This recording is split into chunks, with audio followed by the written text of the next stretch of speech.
Looking for the perfect happy hour to unwind after a long day at work? Look no further than Walter's Indoor-Outdoor Happy Hour, catering to everyone who lives in and around Navy Yard. $5 happy hour options include salmon sliders and house red wine. And Andrew Alvarez ready for the first pitch of his big league career. Xavier Edwards stands in, the wind, and the left-hander deals. His first major league pitch is a called strike, a fastball at 93 miles an hour. And C.J. Stubbs will toss that ball over to the first base side dugout. Here's the set, the 0-2 pitch. Lyle swings and drives one left center field, well hit. Hill going back along with the left fielder giving way. Hill can't get it, it's off his glove. Ball deflects off the fence. Garcia's being waved around. He's going to try to score. He will, and over to third is Dalen Lyle.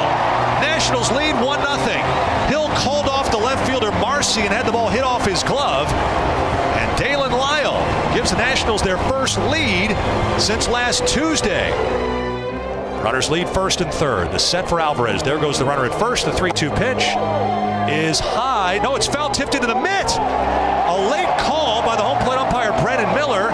Weaver was headed down to first. He is stunned. I mean, Miller didn't react right away, the home plate umpire. Then he emphatically said, oh, it ticked off his bat. And so that is strike three. And Weaver is out and the inning is over.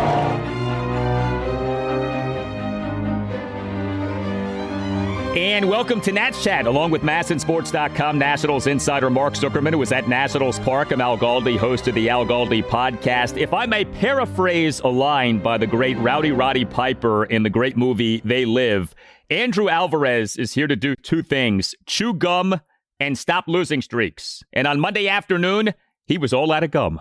The Nationals' 8-game losing streak is no more. A 2-0 win over the Miami Marlins at Nationals Park on Labor Day Monday afternoon in Game 1 of a 3-game series. The Nats for this regular season improved to 54-83. Now need to go at least 9-16 the rest of this regular season to avoid losing 100 games. But this was a feel-good day at Nationals Park on Monday afternoon, and thanks in large part to Andrew Alvarez. The Nats on Monday morning announced having selected the contract of Andrew Alvarez, a lefty from AAA-Rochester. The Nats took him in the 12th round of the 2021 MLB draft out of California Polytechnic State University, a fine institution.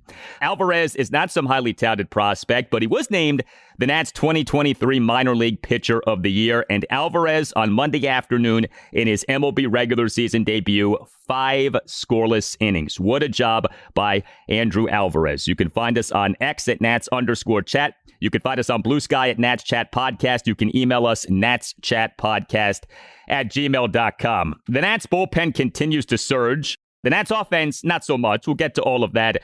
But Mark, we had the Nats starting catcher for this game, being a guy who was making his MLB regular season debut in C.J. Stubbs. How about Nats interim manager Miguel Cairo during his post-game press conference admitting to having chills during the game?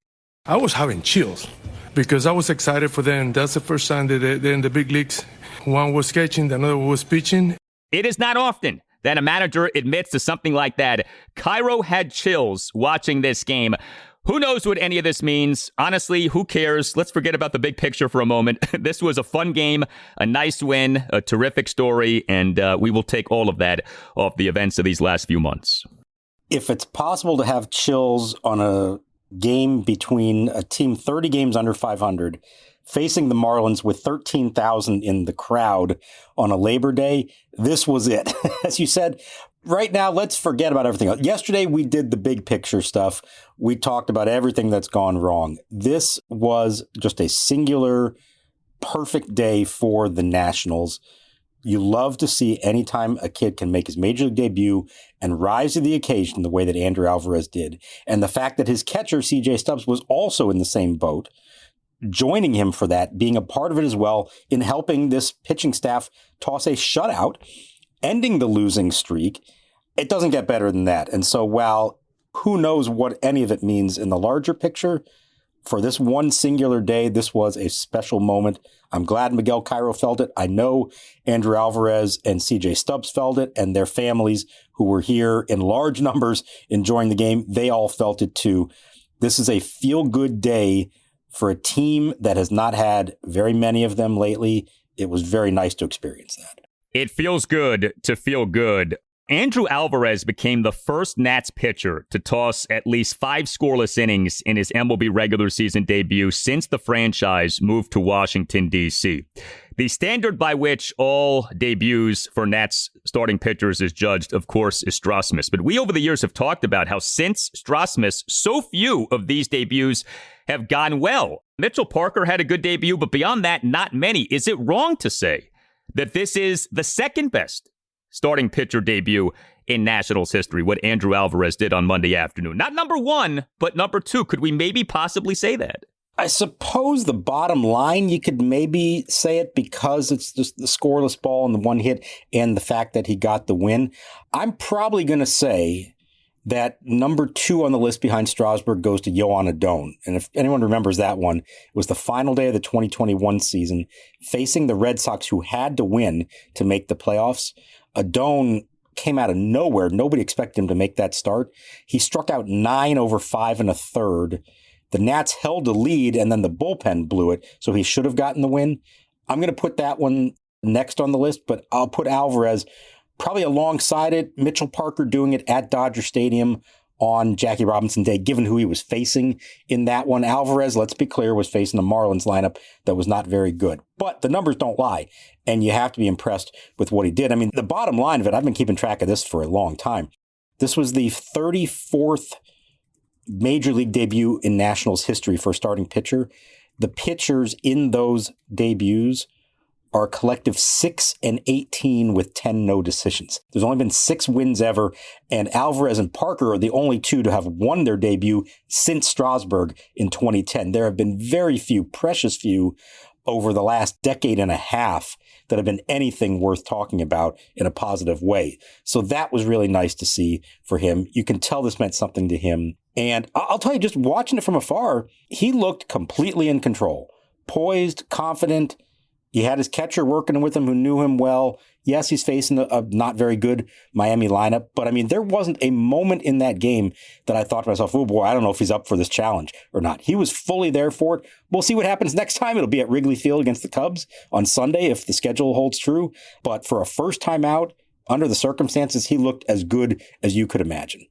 5 scoreless innings with 4 strikeouts. Alvarez allowed just 1 hit, which was a single. He issued 2 walks. He actually did throw a good number of balls, 81 pitches, just 44 strikes versus 37 balls, but he was really effective. He began the outing by flirting with a no-hitter. He threw 4 1/3 hitless innings, and the battery for this game was this battery of him and C.J. Stubbs, 2 guys making their MLB regular season debut. Stubbs was brought up this past Friday. The Nats this past Friday afternoon announced having selected the contract of Stubbs from AAA-Rochester. This is another non-highly touted guy. The Nats signed Stubbs as a minor league free agent in May 2024, but a smart move by Miguel Cairo or whoever made this call of, okay, Stubbs hadn't played yet. If we're going to play him, let's play him with a guy who Stubbs knows well in Alvarez and hopefully give Alvarez, a bit of a soft launch here, working with a guy with whom Alvarez is familiar.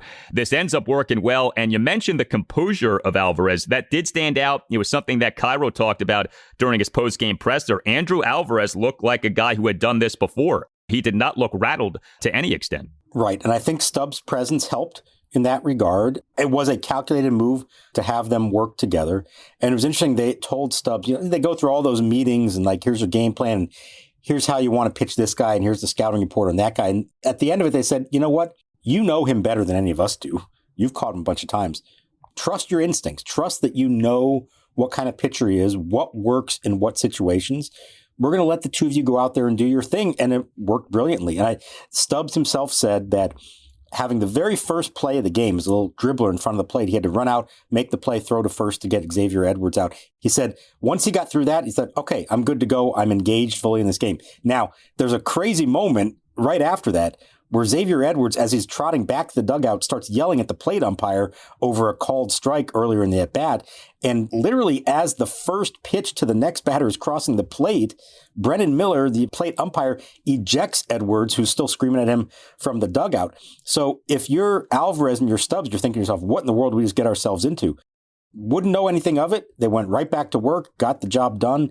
There really were no hiccups along the way from the 2 of them. It was a great pairing, and we'll see how it goes, but you've got to imagine that they'll be working together again on Sunday in Chicago. Why mess with something that worked that well? It's been a while since we had like a personal catcher situation on the Nats. Maybe we have that here. I mean, look, Drew Millas is done for the season. Keibert Ruiz might be done for the season. Riley Adams right now is the team's #1 catcher, and he is playing a ton. So if Stubbs is going to play at all, maybe this is when he plays, when Andrew Alvarez ends up pitching. Of course, we have to see what ends up happening with Mackenzie Gore and how long he ends up staying out. By the way, what a boneheaded move by Edwards to get tossed so early in the game. Edwards is one of the Marlins' better players, certainly from an on-base percentage standpoint. You get tossed like that early in the game. I don't care what the umpire did. Like, you've got to control yourself. You can't get tossed in a spot like that. I had to laugh when I saw that. I know initially the thought was that the Marlins manager got tossed. It was Edwards, and you're like, what are you doing getting tossed so early in a game like that? And if you go back and look at the pitch, it was a strike. I mean, it was right at the top of the zone, but it wasn't some egregious call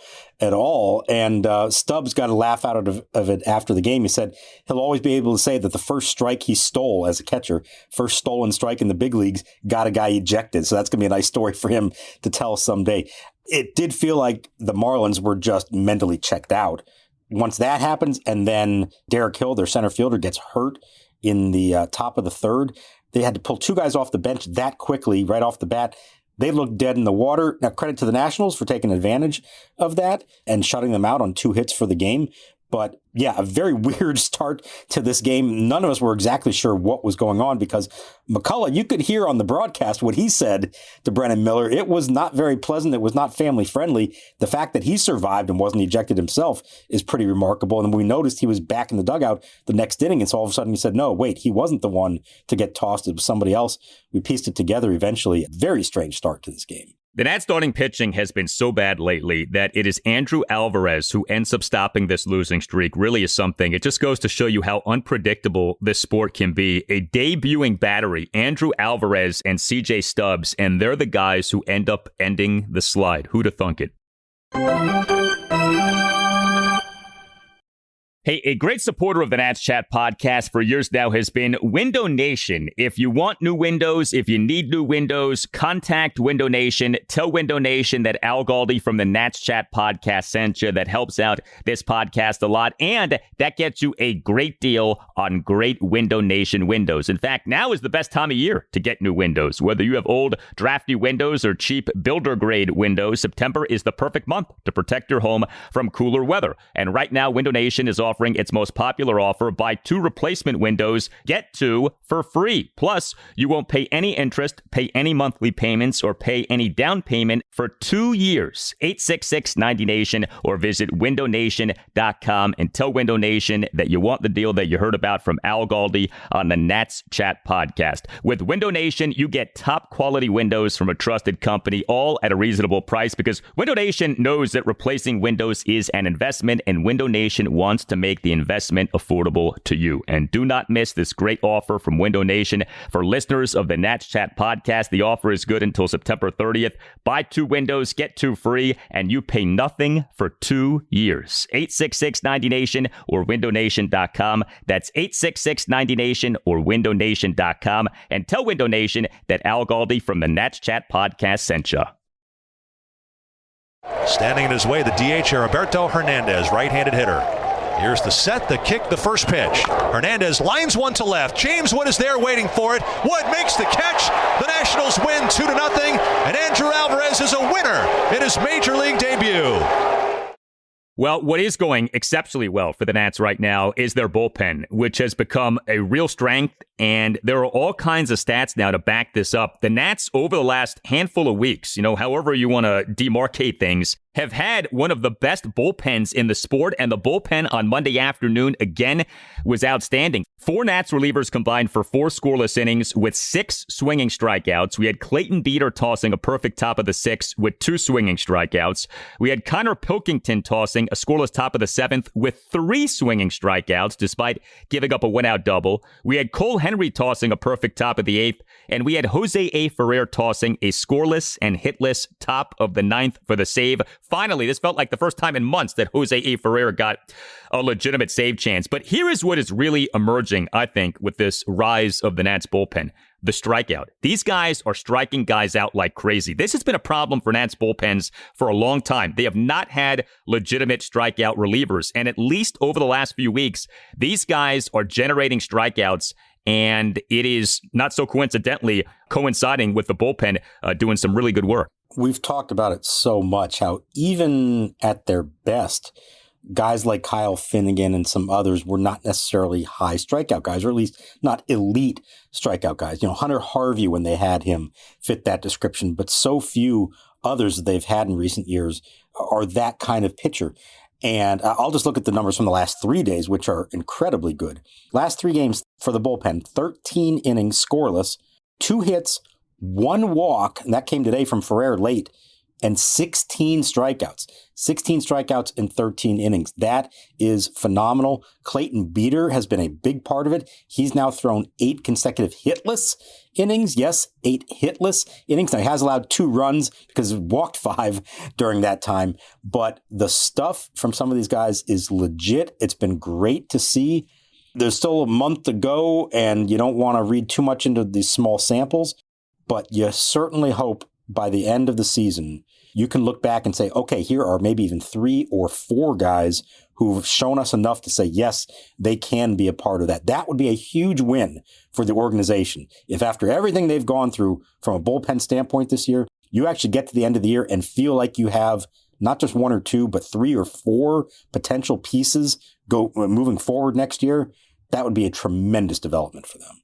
And you're seeing guys demonstrate improvement. Jose A. Ferrer is demonstrating improvement. Connor Pilkington, who had been struggling, he's been better lately. Jackson Rutledge, who had been reeling, had been having an awful season, he has been better lately. Cole Henry has been better lately. So like you said, it's a small sample. You need to see more, but very encouraging what we're seeing from the Nats bullpen. The negative for the Nats in this 2-0 win over the Marlins on Monday afternoon was the offense. The Nats won despite scoring just 2 runs, totaling just 3 hits, working just 1 walk, and going 0 for 3 with runners in scoring position. The 3 hits were a triple and 2 singles. Dalen Lyle had the triple. He is the Nats starting right fielder and number 5 batter. Went 1 for 2 with an RBI triple, a walk, and a stolen base. Lyle and a Nats 2-run second had an opposite field RBI triple to left center on an 0-2 pitch for a 1-0 Nats lead. The ball went off the backhanded glove of Marlins center fielder Derek Hill on that left center field warning track. But Dalen Lyle, he for the month of August had an OPS of 771, and his September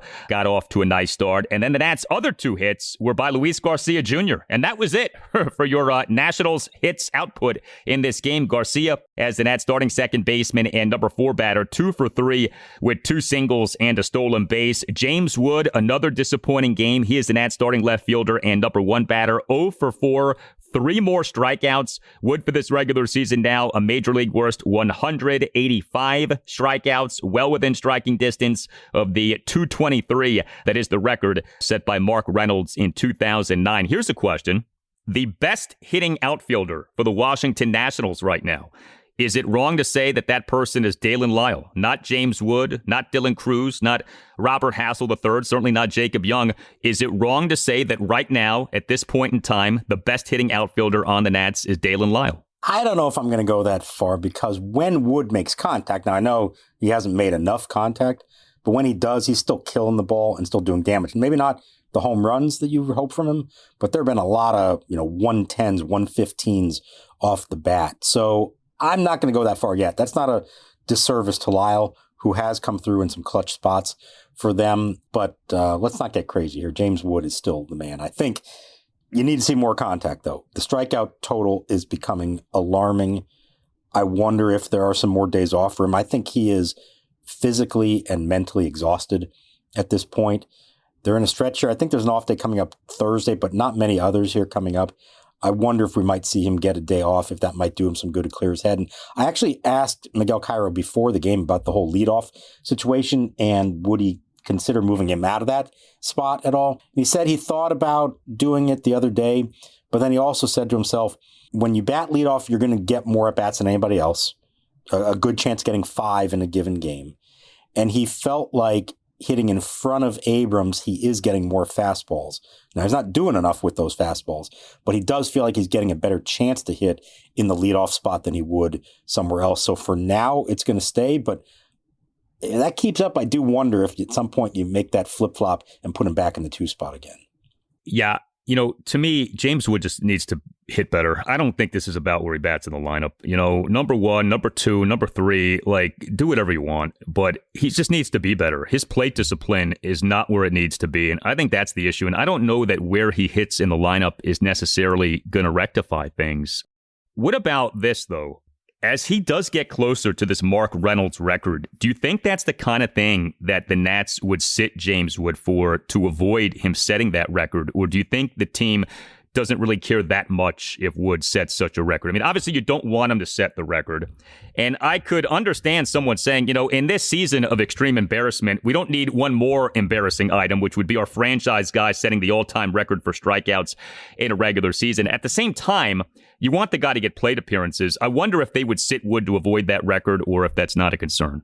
That's why I'm wondering if they give him some days off earlier on here. Don't wait until he's right at the end and it's getting close and you give him several days off in late September. Don't make it that obvious.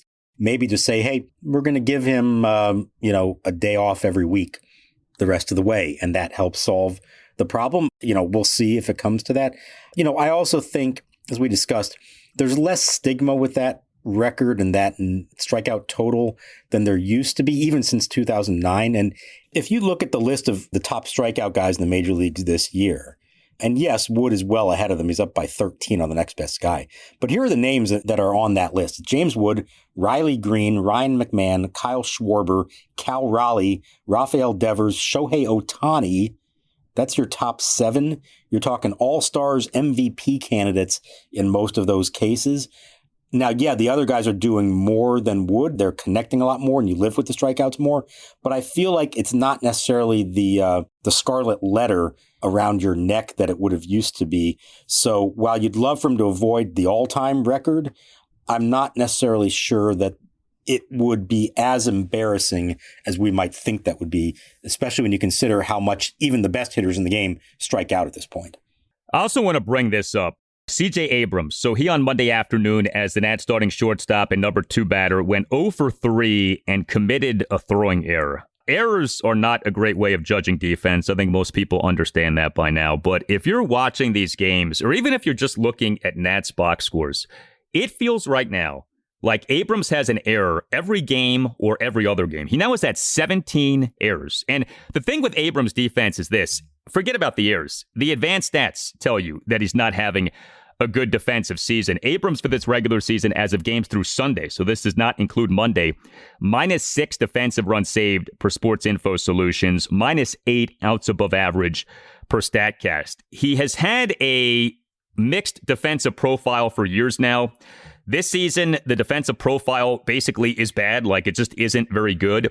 I do wonder this, and we don't know long-term if Abrams is even going to be here, but if he is here, the Nats have this abundance of quality young shortstops in terms of players in the minors. I wonder if long-term, maybe Abrams' best defensive position is second base and not shortstop, and maybe he's just not cut out, defensively speaking, for shortstop, because as the sample size is growing, we're not seeing defensive excellence from C.J. Abrams, and this season, we're seeing him be a big-time defensive minus with the work that he's doing, and I don't know if that's the kind of thing that's going to get any better.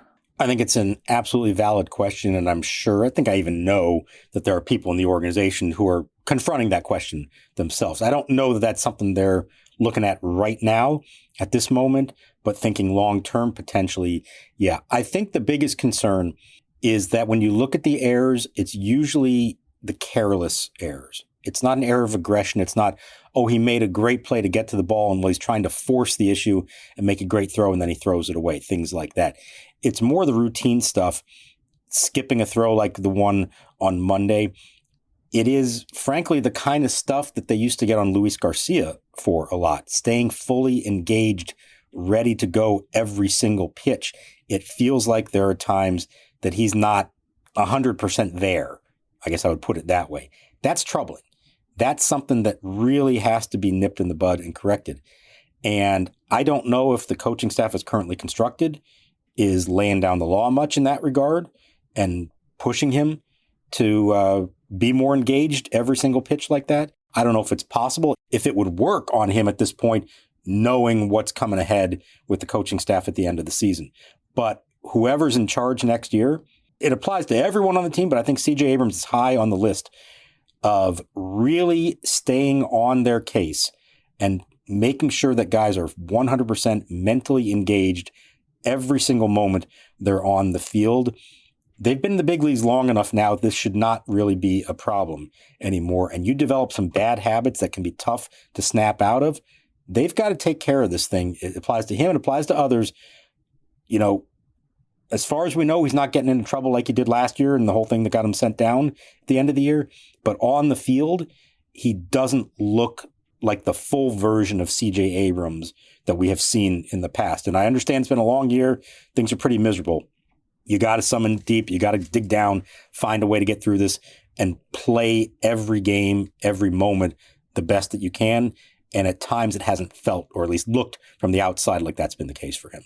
This coming weekend, the return to the scene of the crime. Nationals at the Chicago Cubs, 3-game series, each game 2:20 p.m. first pitch, Friday through Sunday. For those interested in learning a new language, whether it be Spanish, French, or something else, check out Babbel.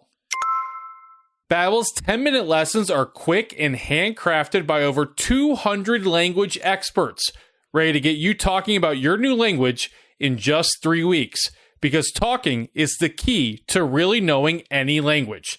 Designed by real people for having real conversations, Babbel gets you talking. With over 16 million subscriptions sold, Babbel's 14 award-winning language courses are backed by a 20-day money-back guarantee, so no pressure.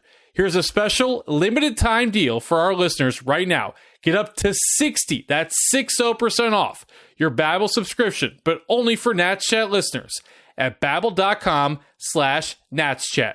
Get up to 60% off babbel.com/natschat. Spelled BABBEL.com/natschat. Rules and restrictions may apply. Henry ready. Here's the pitch. Swinging a line drive center field. Coming on is Nunez into a slide. He makes the catch for the out.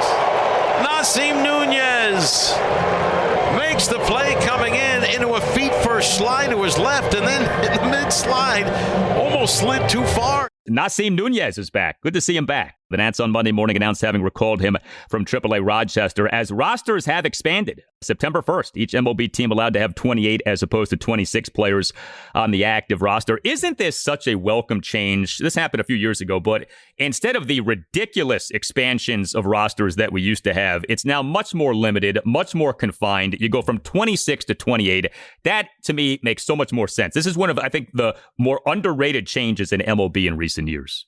When you combine the limited roster with the pitch clock and the 3-batter minimum, it has made September games go so much faster. You had a game here where the Marlins threw a bullpen game, made a bunch of changes.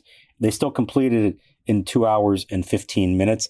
That's the kind of game that a few years ago in September would have included a lot more pitchers because the rosters would have been deeper and it would have taken a lot longer. So yes, it is a good thing. Now, the other thing that kind of a subtle part of this is it used to be you call somebody up on September 1st, and well, that's it. That's what the roster is going to be for the rest of the year. Now you still make moves the rest of the way. AAA still plays almost all the way to the end, I think until the final week.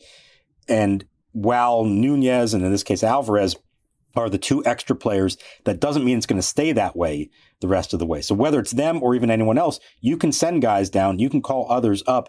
So don't read too much into who they chose right now. There's still going to be opportunities for others to come up before the season's over. That's another nice change from the way it used to work, where you got them all in a big wave at the start of the month, and then that was it for the rest of September. The other nice change, and again, this goes back a few years, but we used to have 2 trade deadlines. We had the non-waiver trade deadline and the waiver trade deadline, and that used to confuse the heck out of people who weren't like hardcore baseball fans. Now, thankfully, one trade deadline, much more simple, much easier to digest. Game 2 against the Marlins at Nationals Park, Tuesday evening at 6:45. Cade Cavalli will be the Nats starting pitcher. This is going to be interesting. He had been doing so well since being recalled from AAA-Rochester, but his last outing did not go well. The 11-2 loss at the New York Yankees Wednesday afternoon, August 27th. 8 runs, 7 earned in 2 and a third innings. This would seem to set up as a nice bounce-back spot. The Marlins are not the Yankees. Hopefully, Cade Cavalli goes out there and does what he had been doing, which is pitching well. Yeah, very different lineup he's going to be facing, and you saw that on display on Monday, and you saw what Alvarez did to them. You would hope that sets up well for Cavalli. And by the way, his next start, if everything's on schedule, would also come against the Marlins in Miami next week. So 2 opportunities to get himself back on track and look like the really impressive version of him that we saw there early on. If he struggles, that's a little more of a concern. Like, okay, what happened here? Let's see. I'm hoping, and I think a lot of people believe, that this is going to be a very different scenario for him than what we saw at Yankee Stadium. Hopefully he took some things from that and isn't just saying, oh, well, it's the Marlins, it'll be easier. No, there's stuff to learn from that. Go out, attack them, pitch well, and maybe as Alvarez's teammates did on Monday. I know it wasn't much support, but they did give him 2 early runs, and they actually had a lead for the first time in 10 days. Maybe they can do the same again on Tuesday in the second game of this series.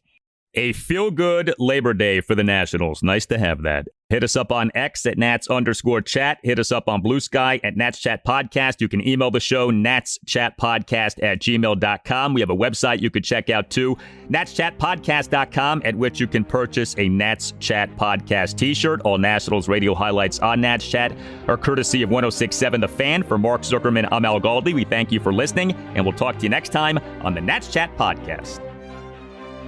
Now the windup, the 1-2 pitch from Alvarez. Swinging a dribbler out in front of the plate. This will be a tough play. Stubbs has it. The catcher throws on the move to first, and he gets his man by a step. C.J. Stubbs' first play in the major leagues. He has to range about 20 feet out from behind the plate to throw out a speedy runner on a tapper up the first base side. Good play for Stubbs. I have come here to chew bubblegum and kick. And I'm all out of bubblegum.